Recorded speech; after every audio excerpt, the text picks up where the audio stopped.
Pues vamos a empezar nuestro tercer día de clase. Gracias a Dios que ya llegamos a la mitad. Hoy. Vamos a empezar, como siempre, con oración, pidiéndole a Dios su ayuda. Espero que esta clase no solamente resulta en más conocimiento bíblico para ustedes, o sea, eso es importante. Pero no solamente queremos tener más inteligencia o más conocimiento acerca de la Biblia. La meta de todo lo que hacemos, el fin es la gloria de Dios. Entonces, yo quiero que nosotros salgamos de este estudio como mejores adoradores. El domingo, cuando llegamos a la iglesia y participamos en la adoración, debemos poder cantar con más convicción. Debemos poder levantar nuestras alabanzas a Dios en oración con más convicción y más claridad por haber estudiado su palabra, por haber visto su gloria. La Biblia enseña la historia de muchas personas que tienen una visión de Dios, algo distinto que Dios les deja ver, como Isaías, como Moisés.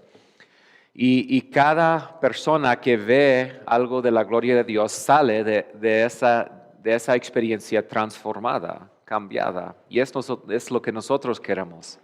Como dice 2 Corintios 3, queremos ver la gloria de Dios como en un espejo y ser transformados a la misma imagen. Entonces, por ver en este libro la gloria de Dios, pero especialmente la gloria del Cordero, la gloria de Jesucristo, eso debe cambiarnos, debe transformarnos, debe renovar nuestra mente, nuestra forma de pensar. Espero que va ajustando nuestra cosmovisión, la realidad que Jesús ya está sentado sobre su trono, que Él controla todo lo que está pasando en el mundo, todo lo que está pasando en el mundo fluye de Él y del trono donde Él está sentado. Debe afectar mi vida diaria, mi manera de vivir, mi manera de interactuar con este mundo, mi manera de relacionarme con mi familia, con mis vecinos.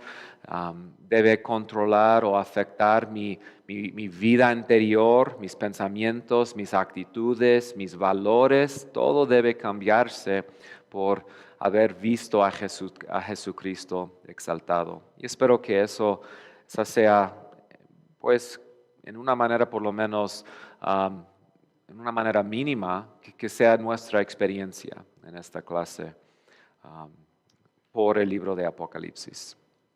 Entonces vamos a orar que Dios haga eso en nuestros corazones. ¿Quién puede comenzar nuestra clase con oración pidiéndole a Dios su ayuda?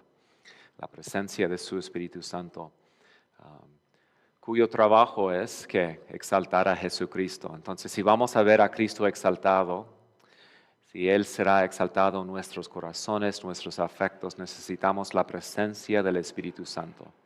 ¿Okay? ¿Alguien, por favor? Que ore.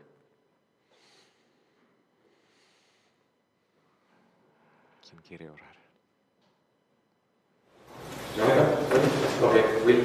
Gracias te damos, buen Dios, por todas las bendiciones que tú has derramado en nuestras vidas, Señor. Gracias porque podemos apreciar tu amor, Señor, tu bondad, tu soberanía, Señor, en cada una de las cosas, Señor. Gracias por esta clase, Padre. Te ruego que abras nuestro entendimiento, Señor, y podamos comprender las cosas que tú quieres enseñarnos en este día, Padre. Te ruego que des palabras fáciles a mi hermano Aarón, Señor, y que pueda explicarse de la mejor manera, Señor, para que todos podamos aprender. Gracias te damos, mi buen Dios, bendito seas, Padre, y bendícenos en este día. En Cristo Jesús, amén. Amén. Okay, página 55 en nuestros libros, el material.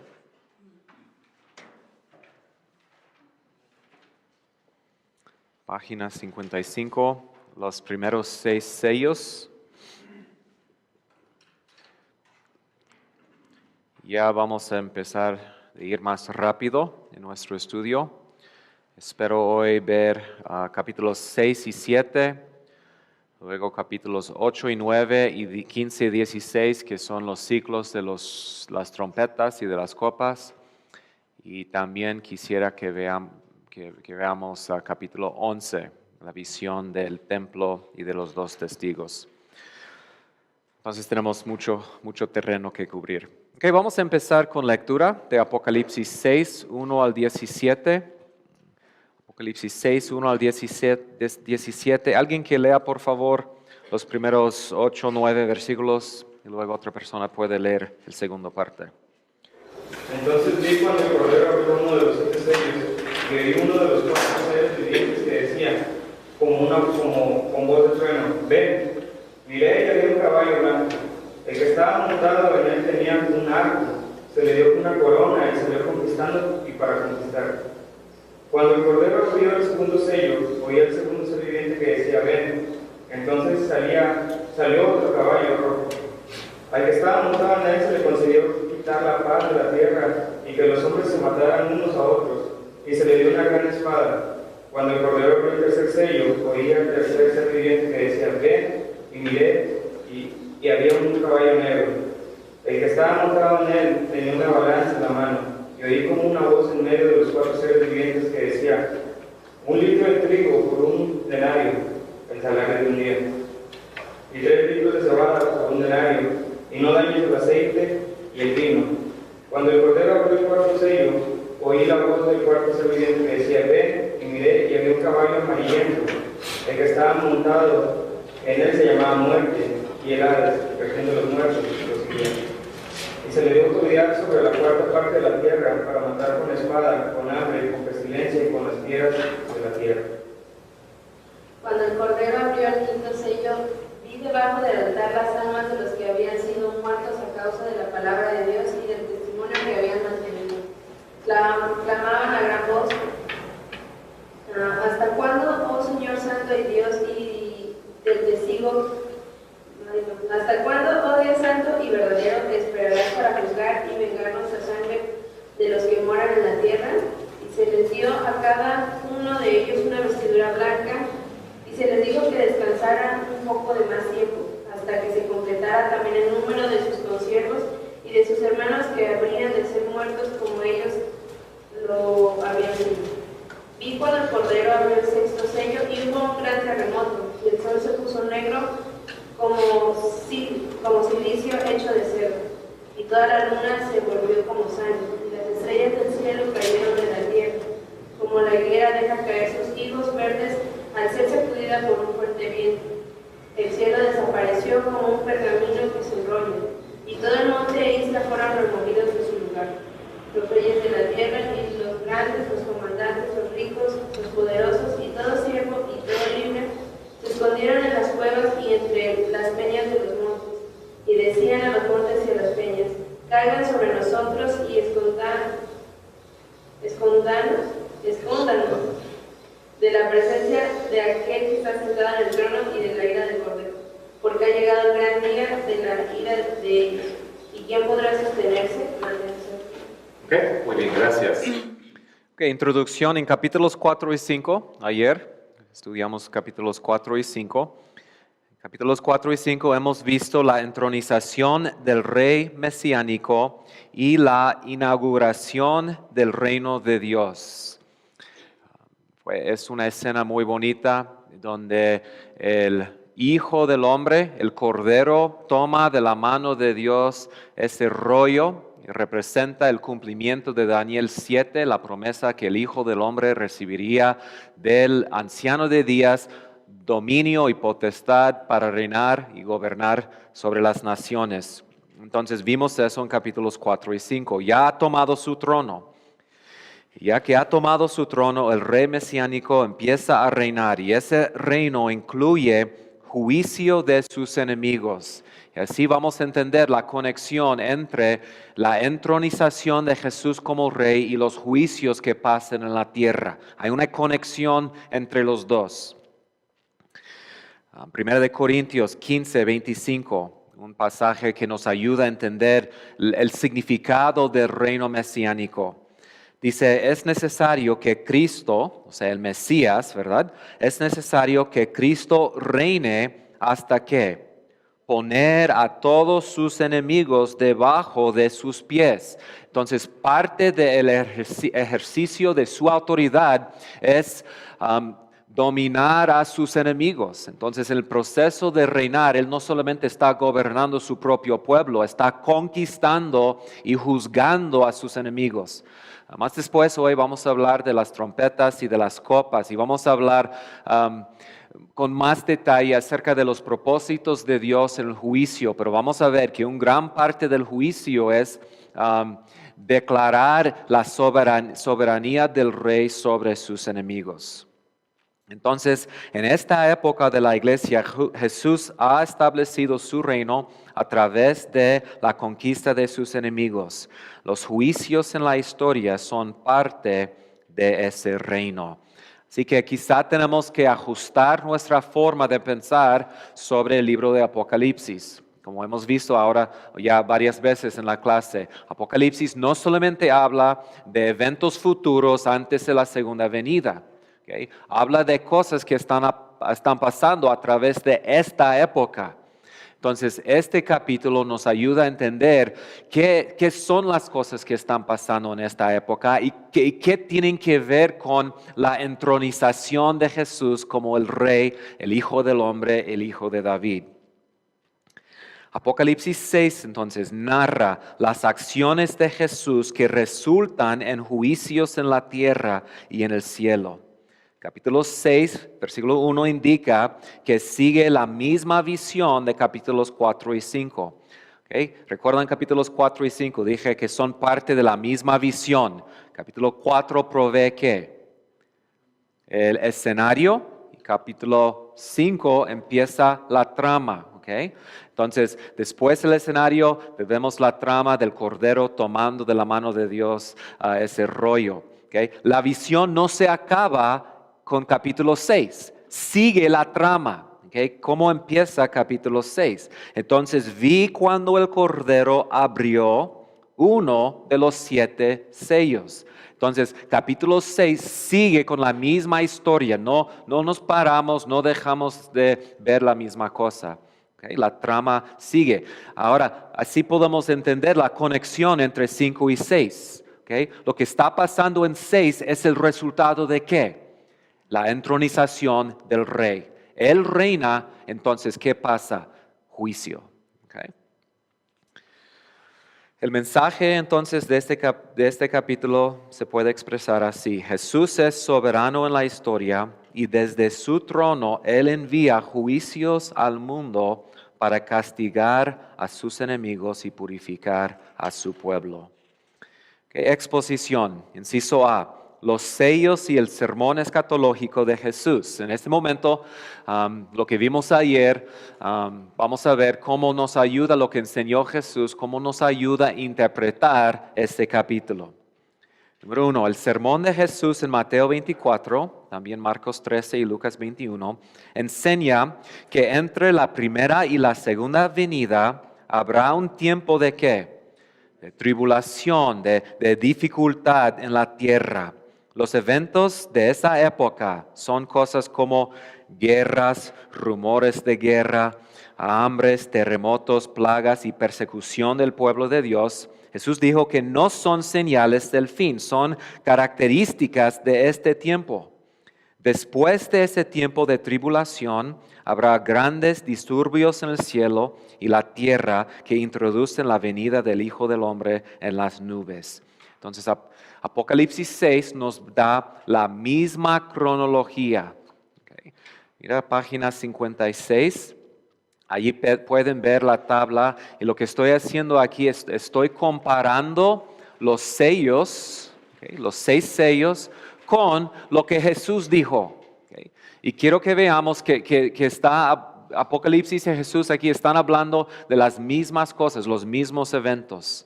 Sello 1. Conquista y guerra. Se le dio una corona y salió conquistando y para conquistar. ¿Qué dijo Jesús? Guerras, rumores de guerras. Sello 2 habla de conflicto internacional. se le concedió quitar la paz de la tierra y que los hombres se mataran unos a otros y se le dio una gran espada. ¿Qué dijo Jesús? Se levantará nación contra nación, reino contra reino. Hambre, sello 3, el hambre. El que estaba montado en él tenía una balanza en la mano y decía 1 litro de trigo por 1 denario, que es un salario de un día, y 3 litros de cebada por 1 denario, y no dañes al aceite y el vino. Jesús dijo que habrá hambres en la tierra. 4º sello, muerte y pestilencia. Se llamaba muerte y el Hades lo seguía. Y se les dio autoridad sobre la 4ª parte de la tierra para matar con espada, con hambre, con pestilencia y con las fieras de la tierra. Habrá, dijo Jesús, grandes terremotos en diferentes lugares, hambres y pestilencias.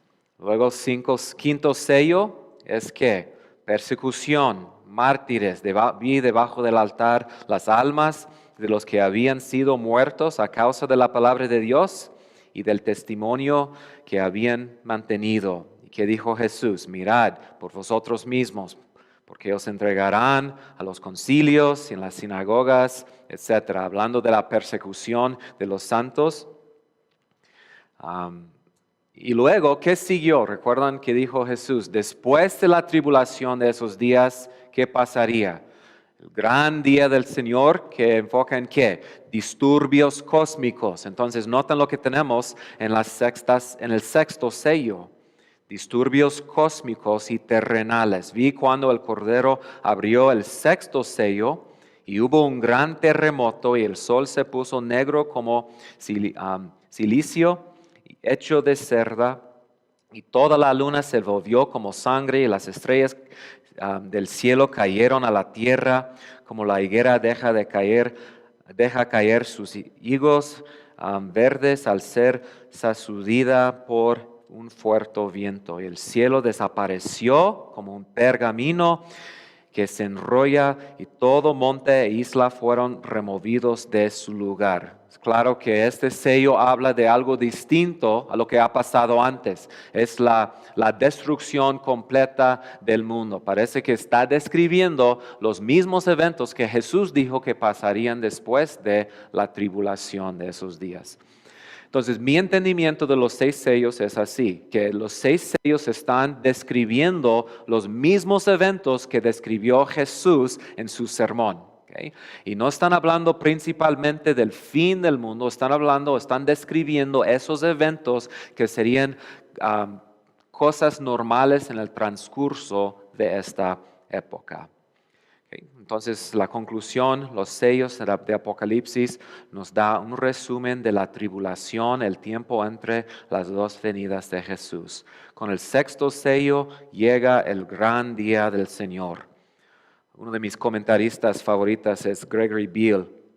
Él dice, la apertura de los sellos coincide con la toma de Cristo de su posición a la derecha de Dios, y de modo que los acontecimientos descritos en los sellos comenzarán a suceder inmediatamente y continuar hasta el regreso de Jesucristo. Cuando Él toma ese rollo, empieza de abrir los sellos, empiezan los eventos descritos aquí. Keener también dice, los juicios de los 4 jinetes son aquellos que, según dijo Jesús, caracterizarían el tiempo presente. ¿Okay? Entonces, así es como yo entiendo los sellos.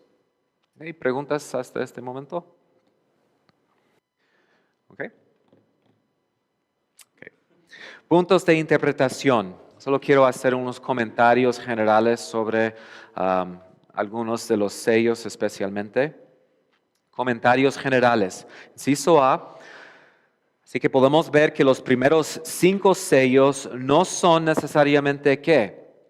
Cronológicos. Okay, no son cronológicos ni se refieren a algún evento en particular, como en el sermón de Jesús, describen acontecimientos generales. Entonces, cuando Jesús dice, habrá guerra y rumores de guerra, no está hablando específicamente de una guerra, está hablando de eventos que se repiten a través del transcurso de esta época. Cuando habla de hambres, o sea, eso incluiría la hambre que está pasando ahora en Venezuela, por ejemplo, pero a través de esta época han pasado muchas de esas, terremotos, pestilencias, y dijo Jesús que eso no son señales del fin, o sea, son características de esta época. Entonces, los sellos, recuerdan otra vez la línea de tiempo que puse aquí con muchos colores y todos los detalles. Ahí la idea es, cuando empieza los 7 años, la primera cosa que pasa es que va a haber guerra. Luego, segundo, o sea, después se va a levantar nación contra nación. Luego, hambre. No será así de una forma cronológica. Están describiendo eventos generales. ¿Okay? Inciso B. El trasfondo de los 4 caballos es el Antiguo Testamento. Entonces, si nos preguntamos ¿a qué o por qué se usan 4 caballos como símbolos para el juicio de Dios? ¿Okay? Y especialmente el libro de Zacarías 6, 1 al 8, eso es interesante. En Zacarías 6, el profeta tiene una visión. Y mira lo que mira lo que vio. Dice, una visión de 4 carros con caballos de 4 colores diferentes, casi los mismos colores que los caballos aquí. Entonces salen 4 caballos con sus carros y ellos salen para juzgar a las naciones que han perseguido al pueblo de Dios. Entonces parece que los caballos de Apocalipsis tienen el mismo propósito. Entonces, ¿qué simbolizan los caballos? Son 4 caballos de juicio que lleva a la tierra los juicios que fluyen del trono de Dios. Ezequiel 14 también habla de 4 terribles juicios que Dios enviará a la tierra. ¿Sabes cuáles son? Hambres, bestias, espada y plaga. Entonces, Apocalipsis está tomando temas del libro de Ezequiel, de Zacarías, para hablar de plagas que Dios enviaría a la tierra. Y voy a comentar sobre esto varias veces, pero en los próximos días. Pero espero que eso nos ayude a entender o tener ojos para ver lo que está pasando en el mundo. Yo recuerdo cuando, a través de los años, cuando ha ocurrido algo en el mundo, una pestilencia, un desastre terrible, hasta el día 11 de septiembre de 2001. La huracán Katrina, el tsunami que pasó en Asia hace ¿cuántos años fue ahora? 10 años. Murieron como 140,000 personas en unos momentos, así murieron por el tsunami, una hora más o menos. Y recuerdo que cuando pasó eso, cada vez salió en las noticias que tal predicador en un lugar dijo, oigan, eso es un juicio de Dios, hay que poner atención, Dios está obrando en eso. Y luego responden otros pastores, predicadores y periodistas y dicen, eso es, qué porquería, o sea, no es el juicio de Dios. O sea, son cosas naturales. ¿Por qué debemos culparle a Dios por las cosas malas que están pasando en el mundo? Bueno, ¿qué nos enseña Apocalipsis? O sea, lo que está pasando en el mundo sí son expresiones del juicio de Dios. Como vamos a ver hoy, son cosas que Dios deja pasar, que Dios envía al mundo para llamar a los moradores de la tierra al arrepentimiento. Entonces, cuando nosotros vemos en el mundo esos eventos, debemos recordar que fluyen del trono de Dios, que hay un Dios soberano. Los huracanes, los terremotos, las enfermedades no son accidentes, están bajo el control de aquel que está sentado sobre el trono. Y otra vez, después hoy vamos a hablar mucho más de eso. Notan, inciso C, que los caballos reciben su autoridad de Dios. Tenemos aquí lo que mencioné el otro día, el pasivo divino. ¿Cómo funciona un verbo pasivo? Si un verbo normal dice el sujeto, ¿qué hace? La acción del verbo. ¿Okay? Pero cuando es un verbo pasivo, ¿qué comunica? ¿ok? Que el sujeto recibe la acción del verbo. Entonces aquí es un pasivo divino, se le dio, se les dio. Entonces, ¿de dónde vino esa autoridad? Es una manera de hablar de la autoridad que Dios les ha dado, es un pasivo divino. Es una forma gramática que usan en la exégesis del Nuevo Testamento. Entonces indica que la autoridad de los caballos vienen de Dios, no es su propia autoridad. Dios y su Mesías entonces controlan los eventos de juicios en la tierra. Todas las guerras, hambres, pestilencia, plaga, muerte en la tierra están bajo del control soberano de Jesús, no del dragón, no del emperador, etc. Inciso D, el daño de estas plagas es limitado. Se les dio autoridad sobre ¿qué? La cuarta parte de la tierra. Vamos a ver en los otros ciclos de juicio que hacen más daño, más destrucción, indicando que a través del tiempo el daño y los juicios van a incrementar en su fuerza. Hasta el fin va a ser mucho, mucho más mejor. ¿Ok? Bien. Déjame comentar rápidamente sobre algunos de los sellos. Bueno, voy a hacer un comentario rápido sobre cada uno. El primer sello es un caballo blanco. Algunos comentaristas han concluido que es Cristo, porque es sobre un caballo blanco, tiene una corona, conquista a sus enemigos. Pero yo creo que es mejor verlo como una fuerza satánica que imita a Cristo, pero que causa destrucción en la tierra. Entonces, son formas de juicio, probablemente el primero no es Cristo, es uno de los 4 caballos que es juicio en la tierra. Entonces, representan las fuerzas del imperialismo y la codicia y la lujuria por la conquista a través de la tierra. O sea, tenemos en la historia de los últimos 2000 años, naciones que han buscado conquistar. ¿Qué motivación tienen ellos? Pues exaltarse a sí mismo, tener más dinero, más poder. Entonces, estas fuerzas son fuerzas humanas, pero son cosas que Dios está controlando por sus propios propósitos. Segundo sello es un caballo rojo. Entonces, el resultado de la agresión de muchas naciones, el primer sello es guerra en la tierra. Luchas internacionales serán la característica de esta época. Entonces, cuando una nación como Alemania, en la Segunda Guerra Mundial, busca conquistar, primer sello, ¿qué resulta? Nación contra nación, o sea, resultó en una guerra que incluyó a muchas naciones, segundo sello. Tercer sello, un caballo negro, describe una hambre en la tierra.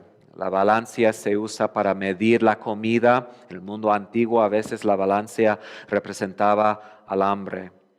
El costo del trigo y de la cebada, una comida general para gente normal en ese día es escandaloso. Un denario era el salario de un día. Entonces, un poco de comida solamente para alimentar a una familia pequeña costaba una cantidad enorme. Es una forma de hablar de hambre.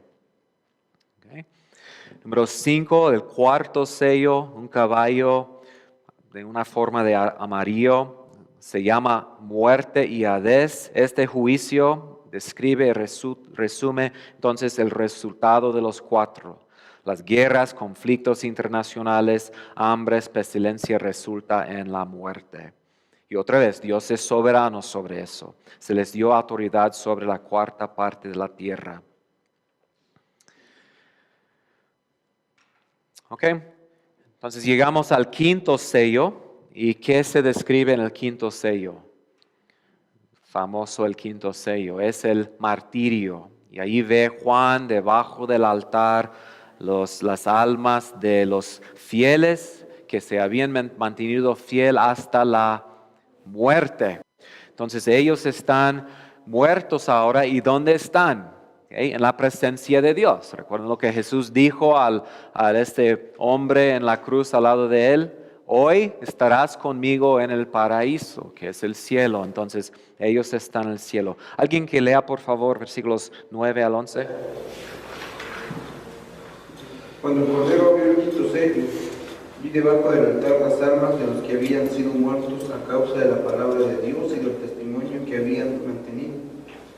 Clamaban a gran voz: ¿hasta cuándo, oh Señor santo y verdadero, esperarás para juzgar y vengar nuestra sangre de los que moran en la tierra?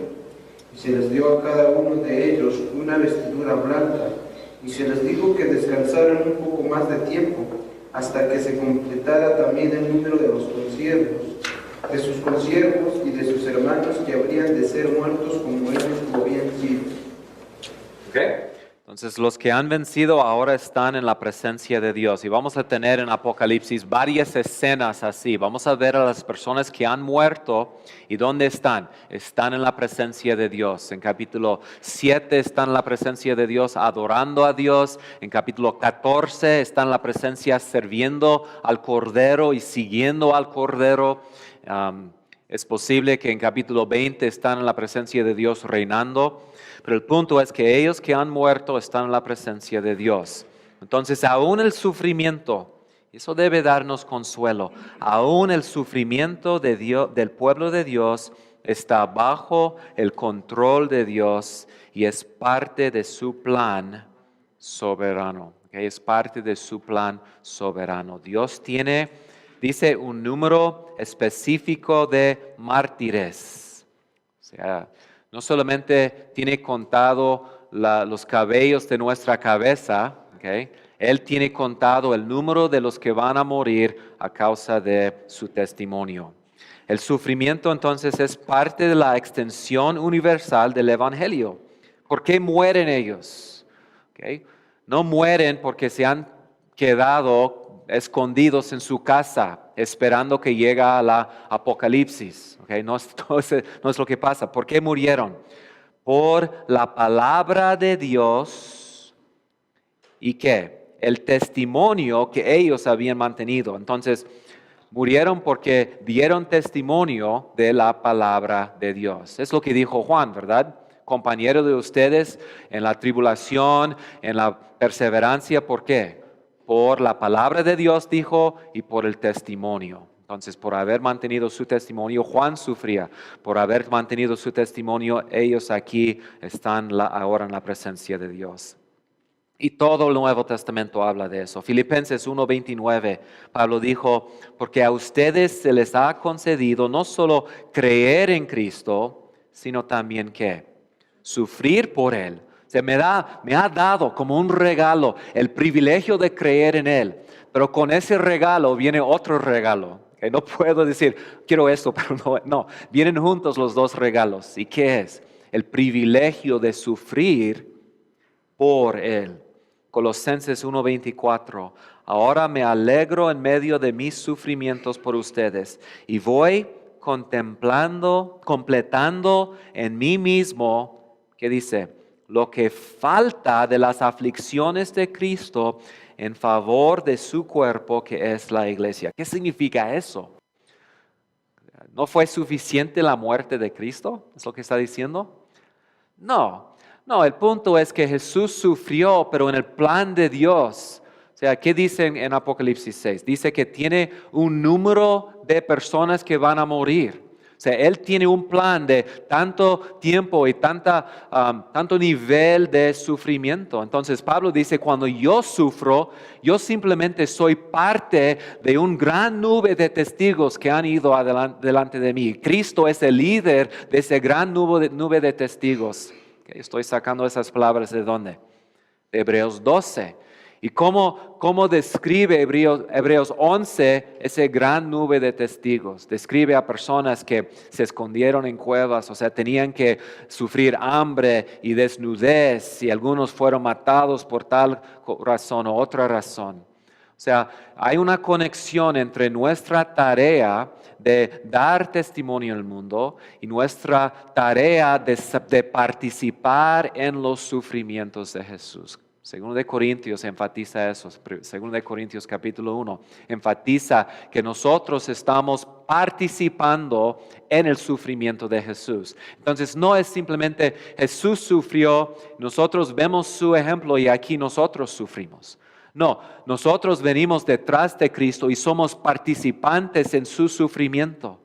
¿Okay? O sea, cuando Jesús murió en la cruz, ahí atrás de eso era la soberanía de Dios, pero ahí atrás de esa muerte en la cruz había la actividad de Satanás, el dragón. Desde Génesis 3:15 el dragón ha querido ¿qué? Destruir, ¿quién? A la simiente de la mujer. Eso incluye a nosotros, pero también especialmente ¿a quién? A Jesús. ¿Sí? Entonces en los evangelios, por ejemplo, cuando están en la cena, dice que Satanás entró en Judas, ¿okay? Y Judas salió para hacer lo que iba a hacer. ¿Qué significa eso? Que Satanás quería que Jesús muriera en la cruz. ¿Okay? No le salió como quería que saliera, pero sí es lo que Satanás quería. Y así Jesús venció a través de la muerte. Entonces Jesús dijo, si me han perseguido a mí, si me han odiado a mí, claramente van a perseguir a ustedes. Entonces ellos están participando, nosotros estamos participando en los sufrimientos de Jesús. El papel de los mártires en la tierra es llevar a cabo la misión de Dios. Y eso resulta, como dijo Lucas 21, resulta en su muerte. La vestidura blanca que representa la pureza y la justicia es el galardón por su fe perseverante. Ellos llevan esa ropa blanca y fina. Es muy bonito en capítulo 19, donde tenemos la escena justo antes de la segunda venida de Jesús. Y los santos se están preparando para la cena de las bodas del Cordero. Y dice que ellos también, esos santos, tienen vestido blanco. Pero mira lo que dice 19:8. Se le ha concedido vestirse de lino fino, limpio y resplandeciente. Y mira lo que dice. El lino fino representa ¿qué? Las acciones justas de los santos. Entonces, Dios le dio esa ropa fina, blanca, pero es ¿qué?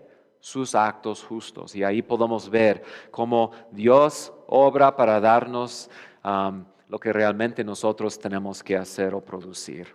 Dios entonces juzgará a sus perseguidores. Hay un tiempo limitado y luego Dios va a juzgarlos. Los mártires están seguros y pueden descansar en la presencia de Dios. ¿Okay? Sí, son los primeros 5 sellos. Luego, número 7, llegamos al 6º sello. Y aquí, como he dicho, yo creo que es el día del Señor. La descripción coincide con lo que el Antiguo Testamento enseña acerca del día del Señor. En un momento vamos a rápidamente ver varios pasajes en el Antiguo Testamento que hablaron del día del Señor, para que podamos ver la correspondencia entre los dos. Inciso A. Esta es la respuesta, ¿okay? Esta es la respuesta a la pregunta de los mártires debajo del altar. ¿Qué dijeron? ¿Qué fue su pregunta? ¿Hasta cuándo, Señor santo y verdadero, esperarás para juzgar y vengar nuestra sangre de los que moran en la tierra? Y la respuesta, esa es la pregunta del 5º sello. La respuesta de la 6ª sello es, que dijo en el 5º, espérense, un poquito más. Y luego en el 6º sello tenemos la acción de Dios de parte de esos mártires. Allí viene el juicio de Dios. Notan 3 detalles aquí. Primero es el día del Señor. Es lo que dice el versículo 17. Porque ha llegado, ¿qué? El gran día de la ira. O sea, eso es lo que Jesús dijo. Después de la tribulación de esos días habrá, ¿okay? El gran día del Señor. Disturbios cósmicos y terrenales que resultan en el deshacer y la ruina del orden creado. Como voy a notar un poco después, y creo que usé esa palabra ayer, es una descreación. antes de hacer una nueva creación, Dios destruye la creación anterior y no lo hace en un solo momento. Empieza esa obra de destruir la tierra y el cosmos en el día del Señor y todo eso llega a su clímax final cuando Jesús viene y destruye todo. Los hombres de la tierra se esconden de su ira. Es una de las razones por la cual digo que probablemente no estamos hablando de un periodo de 24 horas. ¿Okay?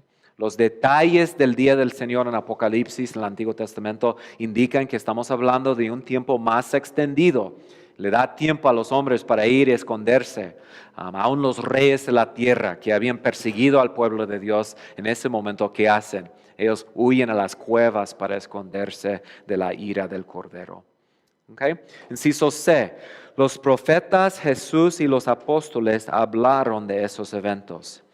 Ahora vamos a leer una serie de pasajes, tanto del Antiguo Testamento como del Nuevo Testamento, que hablaron del gran día del Señor. Y aquí mi punto simplemente es que ustedes vean la descripción del sexto sello con las promesas del día del Señor en el Antiguo Testamento.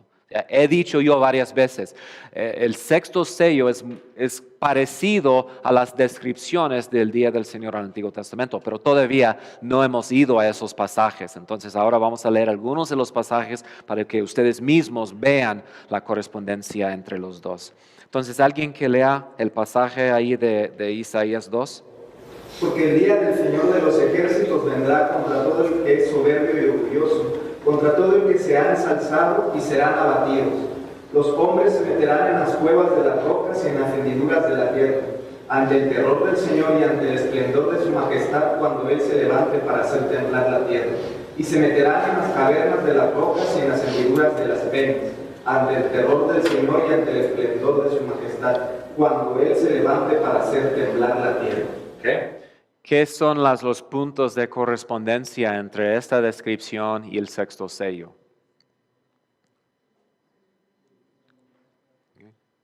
Notaron especialmente, ¿verdad?, la reacción de los reyes y los hombres de la tierra, cómo se esconden del terror, de la ira de Dios. Okay. Capítulo 13, ¿alguien por favor? Miren, el día del Señor viene, cruel, con furia y ardiente ira, para convertir en desolación la tierra y exterminar de ella a sus pecadores. Pues las estrellas del cielo y sus constelaciones no estallarán su luz. Se oscurecerá el sol al salir, y la luna no irradiará su luz. Castigará al mundo por su maldad y a los impíos por su iniquidad. Por tanto, haré estremecer los cielos y la tierra será removida de su lugar ante la furia del Señor de los ejércitos en el día de su ardiente ira. Okay. Ya lo pueden ver. Cuando digo que el día del Señor en Apocalipsis corresponde con el día del Señor en el Antiguo Testamento, pueden ver todos esos detalles. Y nota que dice, haré estremecer los sellos y la tierra será removida de su lugar ante la furia del Señor de los ejércitos. Y eso pasará en el día de su ardiente ira. ¿Okay? Otro pasaje es Joel 2. ¿Alguien que lea Joel 2? Ante ellos tiembla la tierra, se estremecen los cielos, el sol y la luna se oscurecen, y las estrellas pierden su resplandor. El Señor da su voz delante de su ejército, porque es inmenso su campamento, porque poderoso es el que ejecuta su palabra. Grande y terrible es en verdad el día del Señor. ¿Y quién podrá soportarlo? Okay. Ahora vamos al Nuevo Testamento y unos pasajes también en el Nuevo Testamento que habla de los mismos eventos. El primero es Lucas 21 que vimos ayer. Dice Lucas 21, 25 al 26. Habrá señales en el sol y en la luna, en las estrellas y sobre la tierra, angustia entre las naciones, perplejas a causa del rugido del mar y de las olas, desfalleciendo los hombres por el terror y la expectación de las cosas que vendrán sobre el mundo, porque las potencias de los cielos serán sacudidas. Okay. Otro pasaje es Hebreos 12, y no siempre se relaciona este pasaje con los eventos del día del Señor, pero yo creo que es exactamente lo que el autor de Hebreos está diciendo. Hebreos 12, 26 y 27, su voz hizo temblar entonces la tierra, hablando de lo que pasó en el monte Sinaí, pero ahora Él ha prometido diciendo, aún una vez más yo haré que temblar no solo la tierra, sino también el cielo. Esta expresión, aún una vez más, indica la remoción de las cosas movibles, como las cosas creadas, a fin de que permanezcan las cosas que son inconmovibles. Entonces, el día del Señor, ese temblor de la tierra y de los cielos resulta en el establecimiento de las cosas inmovibles. Eso que vimos ayer en 2 de Pedro 3. Donde él habló de el día del Señor como un día que vendría para destruir el mundo y que resulta en la nueva creación. ¿Alguien que lea 2 de Pedro 3, por favor? Pero los cielos y la tierra actuales están reservados por su palabra para el fuego, guardados para el día del juicio y de la destrucción de los impíos. Pero el día del Señor vendrá como ladrón, en el cual los cielos pasarán con gran estruendo y los elementos serán destruidos con fuego intenso. Y la tierra y las obras que hay en ella serán quemadas. Pero, según su promesa, esperamos un cielo nuevo y una tierra nueva, en los que habite la justicia. Okay. Dijo Hebreos, a fin de que permanezcan las cosas que son inconmovibles. ¿A qué se refiere? A la nueva creación, el nuevo cielo, la nueva tierra. Entonces, mi conclusión es la entronización de Jesús a la diestra del Padre como el Rey mesiánico, capítulo 5. Entonces, no tengo mi otra.